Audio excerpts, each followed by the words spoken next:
Now, here are some things that I suggest that you begin to look at working on to develop your character. Some things that will give you some personal strength. Webster says character building activities. He says character, the pattern of behavior or personality found in an individual or group. Moral strength, self-discipline, fortitude. That's what's going to be required in order to begin to manifest your greatness.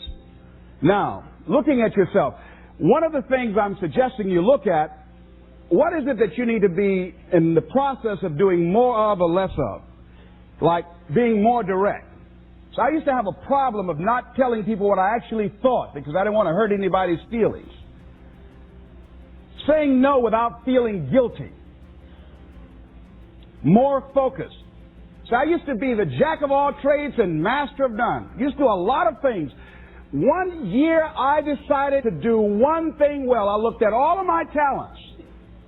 And I decided the strongest one, my ability as a speaker, that's the one I'm going to focus on.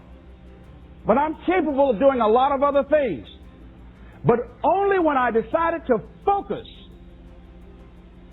did I begin to reap the rewards of my talent. And then after you do that, you can begin to expand and use the other talents that you have. Deciding to keep your word.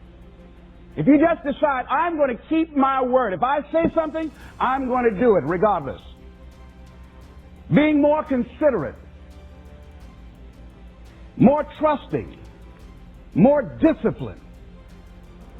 Being less fearful. Being more adventurous. Find something that you can look at your life that you say, hey, I know I've got a problem in this area, being late. I need to take care of that. Procrastinating. I need to deal with that. Not taking care of business, being seriously not serious.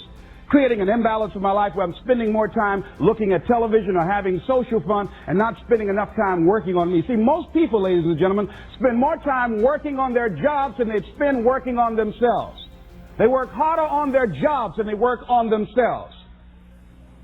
And whatever we achieve in life, whatever we create, whatever we're able to manifest comes out of the human mind.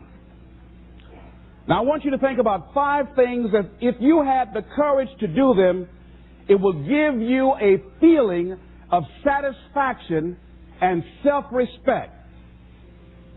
Think of 5 things that if you had the courage to do those things, you would feel a tremendous feeling of satisfaction within and self-respect. Take the time to write those things down, whatever they might be to you. It might be in your personal life. It might be in your friendships, your family relationships. It might be in your business. I was negotiating with a friend of mine that I admire a great deal. And this person went back on their agreement. And I did not challenge them on it. Number 1, because of my admiration for her.